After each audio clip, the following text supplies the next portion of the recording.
మీ పిల్లలకి అన్నం తినిపిస్తున్నారా లేక డిజిటల్ మత్తుమంది ఇస్తున్నారా? ప్లేట్లో ఉన్నది అమృతమే కావచ్చు, కానీ వాళ్ళ కళ్ళు చూస్తున్నది ఫోన్ అనే విషయం. ఆ స్క్రీన్ వెలుగులో వాళ్ళ అన్నం తినడం లేదు మావా, ఒక హిప్నటైజ్ చేయబడిన రోబోలా యాంత్రికంగా నోరు తెరుస్తున్నారు. సైన్స్ ఏం చెప్తుందో తెలుసా? మెదడు కార్టూన్ లోకంలో బిజీగా ఉంటే కడుపుకి ఆకలి సిగ్నల్స్ అందవు. దీన్నే మైండ్లెస్ ఈటింగ్ అంటారు. వాళ్ళు ఏం తింటున్నారో వాళ్ళకే తెలీదు. దీనివల్ల భవిష్యత్తులో ఒబేసిటీ, డయాబెటిస్ మరియు జీర్ణ సమస్యలు వాళ్ళ శరీరాన్ని తినేస్తాయి. అన్నిటికంటే బాధాకరమైన విషయం ఏంటంటే, ఫోన్ చూస్తూ తిన్న పిల్లాడికి కూర రుచి తెలీదు.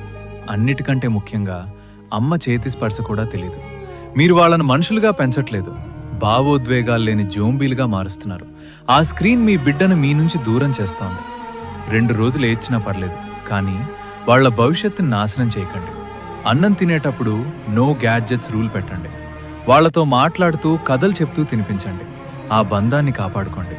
తల్లిదండ్రులందరికీ ఈ వీడియోని ఇప్పుడే షేర్ చేయండి.